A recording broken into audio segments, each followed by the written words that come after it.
Hi, I'm John Zimkus, and this is The City Show.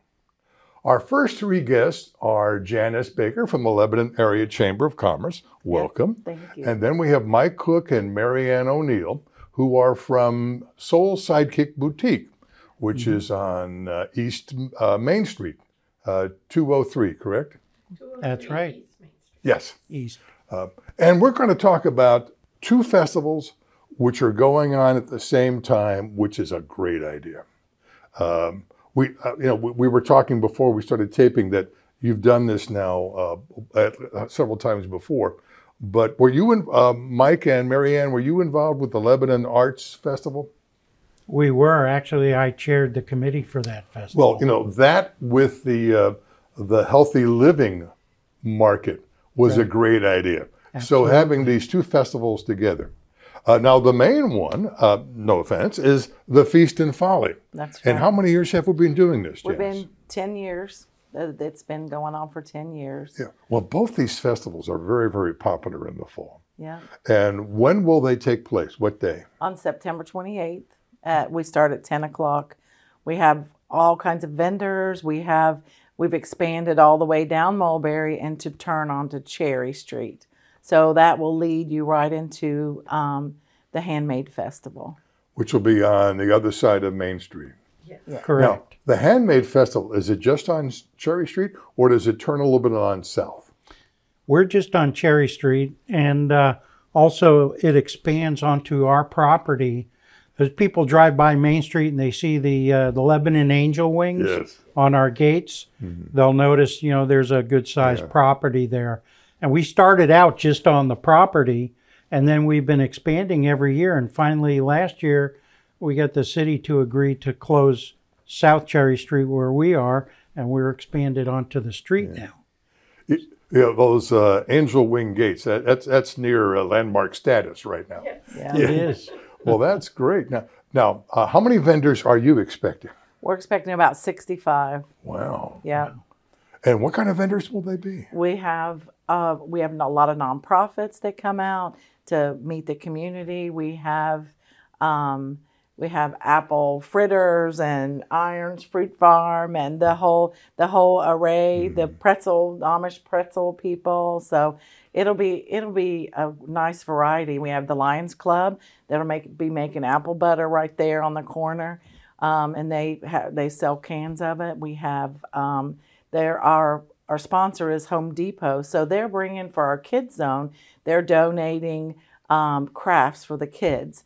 And then that's going to be manned by the Resurrection Lutheran Church, the volunteers from there. That's great. So we're bringing a lot of community influences into the festival. It starts, at Mulberry Street and goes down around Cherry. So we'll have a lot of community input. Well, and I've read that it's supposed to be a festival for the foodie. So when you're like, now, how many vendors do you expect? We actually have 50 vendors this year. So we reached our target. It's our target because we pretty much filled the street and we've filled our property. And unless we expand further, we pretty much filled up the area. And we have primarily local crafters and artists, any kind of craft you can think of. We're going to have at least one or two. And then we have some artists as well, paint. Do work with glass. We have potters, several, and so on, those kinds of items. And then we have a couple of food trucks as well. And they're both local food trucks. That'll be on South Cherry Street by the festival there. Well, over 100 vendors between the two of you. That's amazing. Yeah. That's fantastic. Yeah. Okay. Now, it's from 10 to 6. 10 to 6. Okay. Yep. And any performances or? We will do musicians, and they'll be traveling through, and so it'll be mostly acoustic kind of things. Yeah. Aero Adventures actually has a group coming out to their patio, so they'll have a group on their patio, and we'll have our musicians that will travel through the festival. Now, Mike and Marianne, the Soul Sidekick Boutique is handmade jewelry, right? So I'd imagine you've got your booth too, right? Yes. Oh, yeah. Well, this year. Actually, this This year, year we had too many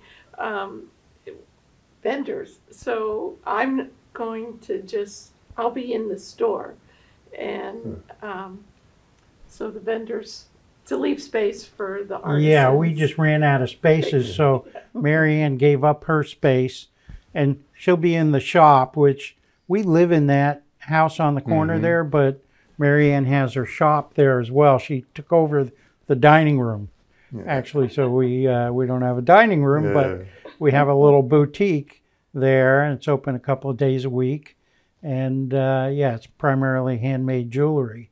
So she'll be manning the shop during the festival as well. Oh, what a terrible problem to have. Too many vendors. That's right. It worked out great. Yeah. Well, that's great. Is there still time to be a vendor, or is that getting too late? With us, it's getting too Yeah. late. Yeah. We run out Okay. of electric spots in the city, so we're limited by that.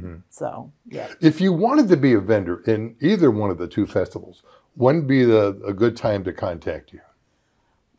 Usually in August, early August is when our website comes out, and that's when you'll see it online on our website. So you can do it then. Yeah, we start a little earlier, but anyone can stop by, anytime the shop is open during the year and leave their information. We'd be happy to get them signed up. Mike, tell us a few of the type of crafts and artisans you have.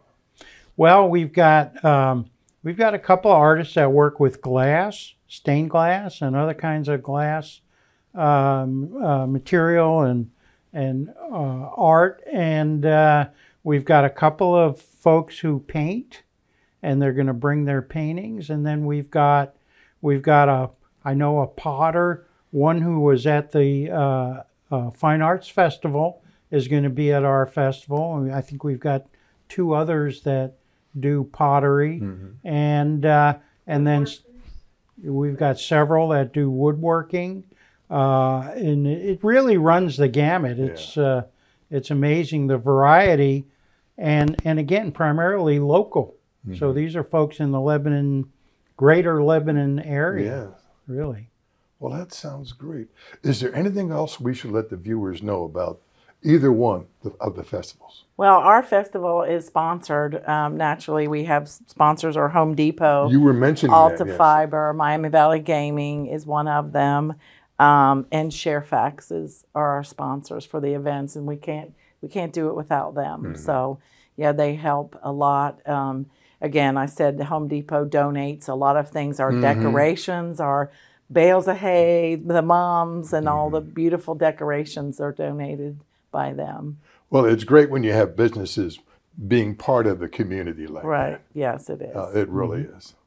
Well, thank you, Janice and Mike and Mary Ann, for being here. And I wish you the best of success on the Feast and Folly and Lebanon Handmade Festival. Very good. Thank you. Thank you. Thank you. We'll be right back.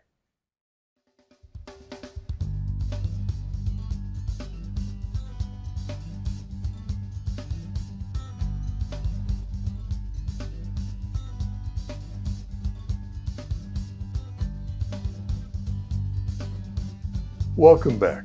Our next guest is no stranger to the City Show. She's Casey Burdick. She is the Recreation and Natural Resource Coordinator for the City of Lebanon. Welcome back, Casey. Yeah, thank you, John. Now, the last time you were here, which I think was in July, we were talking about the Monarch Run at Miller Ecological Park. How did that turn out? It went great. So thank you for everyone who came out to that event for sure. So we had, I believe, 73 runners participate, and we had between 750 and 1,000 people at the butterfly release. Wow, that's amazing. It was a perfect day for that event. So yeah, thank you again to everyone who came out for that. Now, we're going to change pronouns. It's not going to be at Miller Ecological Park, but it's going to be for Miller Ecological Park. And what festival are we talking about now? We're talking about Lebanon Oktoberfest. So it is such a fun event. And yes, people maybe don't realize, but all the proceeds, actually this year we have a little change. So it will be mainly to Miller Ecological Park, but also the Warren County Environmental Forum. We are now co-hosting that event. So Now, I read something that there may turn out to be the single host. What does that mean? So Miller Ecological Park has had this event for the last 10 years as the primary host of the event. And at this point, they have completed a lot of the big items that we needed to raise money for that park. So there's a new organization called the Warren County Environmental Forum. They're based out of the Warren County Foundation. And they have a very similar mission to Miller Ecological Park, helping people understand what they can do in their own smaller scale urban properties or, even country properties to help, make some small changes to help improve the environment. So with that, they needed some money for doing some small grants and things like that. So they are taking over the event as of next year is the plan.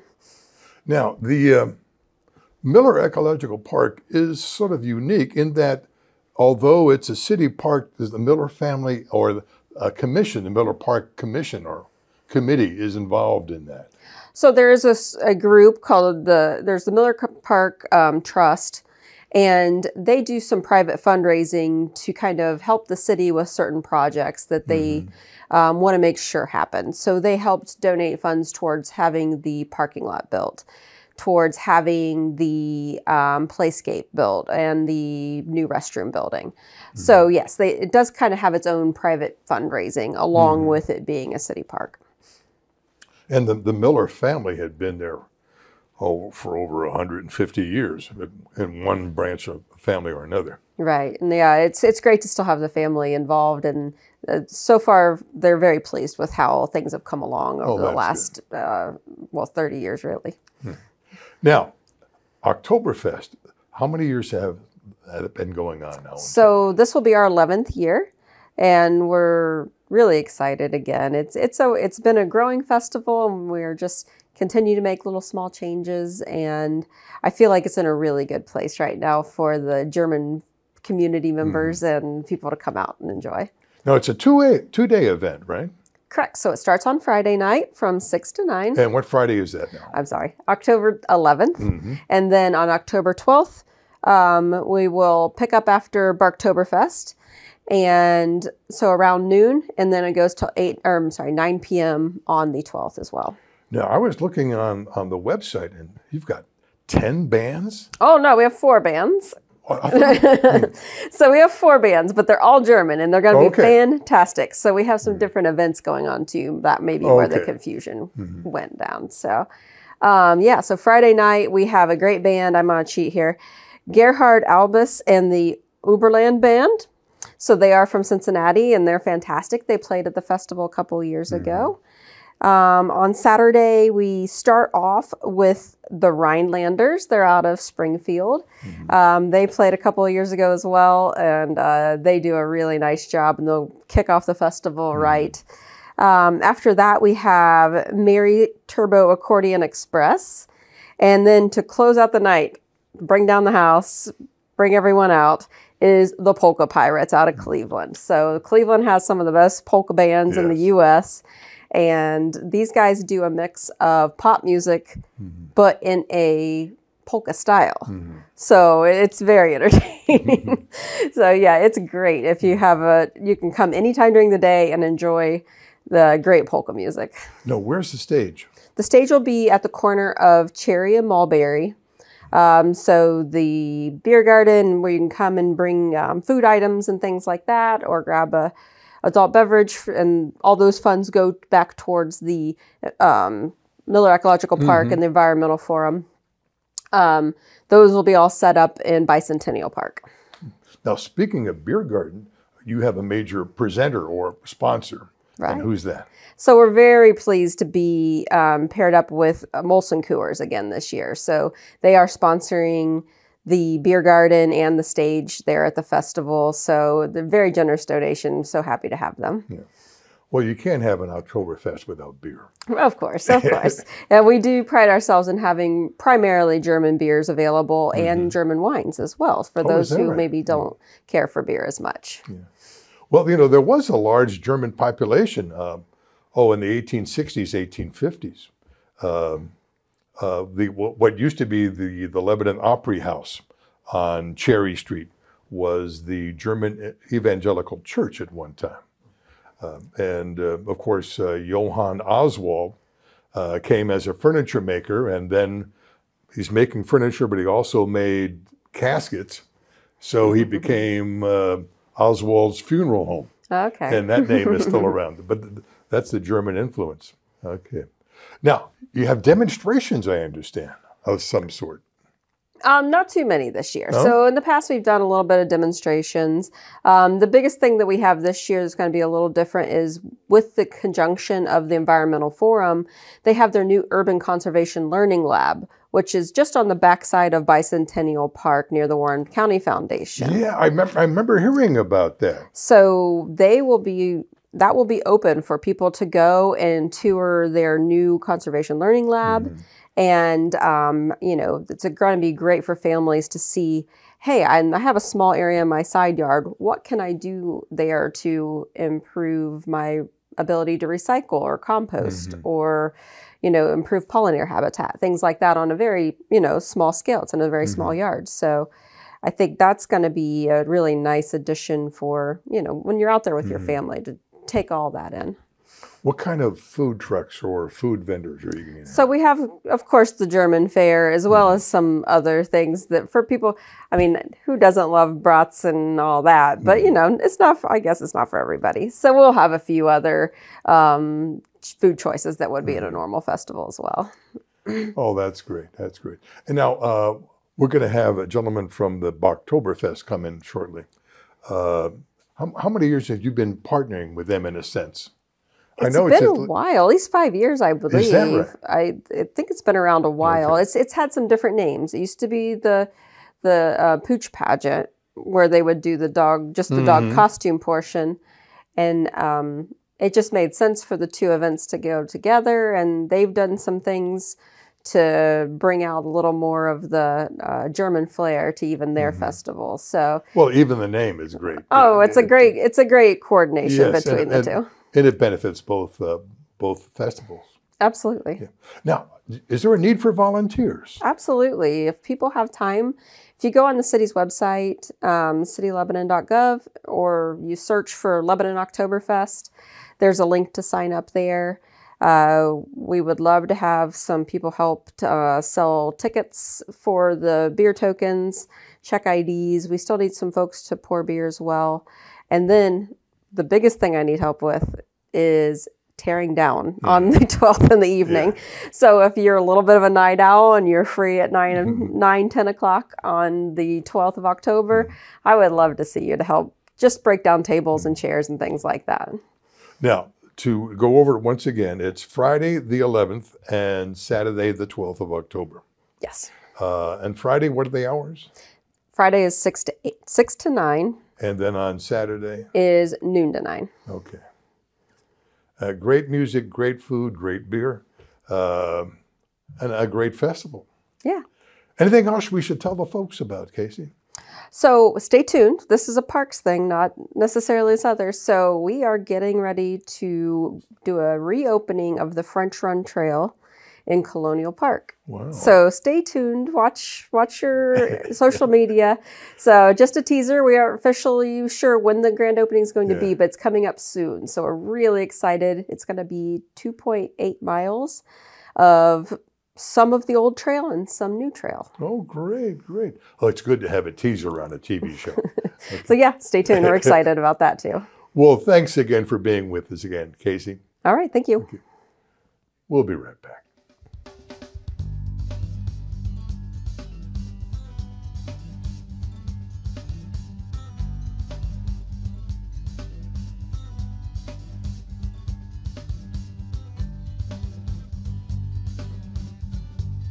Welcome back. We're going to talk to Chris Caratello, for the Barktoberfest in Lebanon. Now, this is right in the middle of Oktoberfest. That is correct, actually. Okay. Yeah. So Barktoberfest is going to be the first event, right? That will actually kick off the whole thing. Well, actually, there'll be something on Friday night. Oh, that's So it's the first thing on Saturday. That's right. That's right. So yeah, early, crisp and early. Hopefully the weather's good. 9:30, the whole shindig gets done. Right. We're gonna start then. 9 o'clock, by the way, early registration. Right. You can register your dog there if you'd like. Well, they need the registration because there is some competition, if you will, or events that that has to be official. Now there is a pup promenade. Is that the right term? So pooch Okay, pageant. I was close. Pooch pageant. Okay. We stressed over the name over at Team Milano Design Group. We did our best. So yeah, the pooch pageant, just to give you an idea, a pageant, like it says, we're going to dress these dogs up. We're going handmade, all right? Don't try to buy those things at the local store, right? Yeah. You can bring that one dog. If you got the family of dogs, you can dress them all up individually. But what I'd really encourage is if you have that family of dogs, get a nice little theme going, right? The Partridge Family, whatever it is you want to do. Yeah. We like the theme, so that could be a lot of fun. We encourage people to do that, to bring the dogs out. The big event, of course, we'll have vendors. We're going to have some booths there, so some local businesses that they can kind of hawk their wares, and you can support the local community. Now, of course. the vendors are more or less pet oriented, right? For the most part, yeah. That's right. That's right. So, of course, one of the vendors is also one of the sponsors, which is Barker's Barbershop for Dogs. That's correct. They're some of the best in the business. I've seen their handiwork myself. I didn't know a Schnauzer could look that good, but lo and behold, they do great work over there. So we're happy to support them. And they're on East Mulberry Street, I think 28 East Mulberry. Now, you, in your day job, you are your company is one of the sponsors of this event. Is that correct? That is correct. And who do you work for? Milano Design Group, and I happen to be the business development guy over there. Fancy title, sales guy. But we're happy to put this event on. Anything we can do to get our name out there in the community and put on a good event for dogs. How can you hate that, right? And probably the crescendo of the event. There's a wiener dog race. You'll call them a dachshund or whatever it might be. But I personally am looking forward to that. It should be a lot of fun to see a bunch of wiener dogs. Hopefully, I don't even care if they reach the finish line. I just want to see them leave the box. And that's one of the things you have to register for. That is correct. Okay. Now, I was thinking about this the other day, and since this is on October 12th, Saturday morning. Right. So Oktoberfest is Friday night. Then there's Barktoberfest, and then there's Oktoberfest again Saturday afternoon. Right. So Barktoberfest is the winner in the Oktoberfest hot dog. That is correct. That is. See, I like how you button that up. You can use that. I will take it. I appreciate it. Okay. So how long have they been doing this? Has this been going? I know it was there last year. How many years before that? Any idea? You know, I'm new to the company myself, so the fact that it's going on this year excites me. As once it was mentioned to me at work, I said, anything I can do to help this wiener dog race is all I need to do. So I know that, you know, it's something that we can leverage to build up the community, right? Incorporate a lot of the local businesses. And for anybody that knows anything about Lebanon, Ohio, we know it's a tight community around here. Yeah. Right? So anything we can do to bolster that up, I'm in full support of. And I hope we get to do this another 20 years. Yeah. So there's going to be a pooch pageant. Correct. There's going to be a wiener dog race. Correct. There, you know, there's is the pageant is part of the costume, or is that separate? Yeah. So the costumes, you're going to be part of the pageant, right? Of course, in general, we encourage people to just bring their pets, just show up and have a good time. It should be a lot of fun. As far as some of the vendors too, remember there's going to be booths. We're also looking to have sponsors. So if there's local businesses that would like to get their names out there, show their support, all they'd have to do is get out to our Facebook. Right? Easy enough to search Barktoberfest on Facebook. Lebanon, Ohio, by the way, just to make sure. because there's a couple Barktoberfests out there. And then look for the details and get in touch, because we'd love to have those added support people. Do you know where the race takes place? It is on Mulberry, right about across the street from Barker's. Okay. I've seen it, and admittedly, I'm a Jersey boy. Yeah. So I'm still getting to remember those streets around here. Yeah. Now, I don't know if you know this or not, since it's relatively new to the area, but I swear I saw some pictures of past festivals where the owners dressed up like the dog. That's fantastic. This is what I encourage, right? As much as I want to see these dogs dressed up, if we can have some kind of coordination with those folks, that's the spirit of this, right? It should be family fun. It should be something where the community feels like it's something special we're doing here. It's a reason to draw people here, draw some people into the fine businesses that we have in this great town. But yeah, if I can see, you know, the dad with the mom, with the kids, with the dog, all themed up in the same costumes, this is great. That'd be great. I want to see this. Yeah. Is there anything else we should tell the people about Barktoberfest? So what I'd like to make sure we stress would be, one, there are sponsorships left, right? So we'd love to see the support. Details, go to Facebook, best place to find us, easiest place to find us. Besides that, we're really just looking to make sure that we help further put Lebanon, Ohio on the map. And this is just another great event we can help to do that. Great. Well, and I was telling some of the guests earlier, it's nice to have two festivals sort of partner like this. Correct. Because you both help each other. Like another reason to go downtown. So you can go early on Saturday, see the Pooch pageant, see the winter race, and then enjoy Oktoberfest for the rest of the day. That's right. Yeah. That's right. That's the plan. Well, thanks so much for being on the show, Chris. I appreciate it. Thank you so much. We appreciate the time. Okay. You take care now, and I'll see you around town.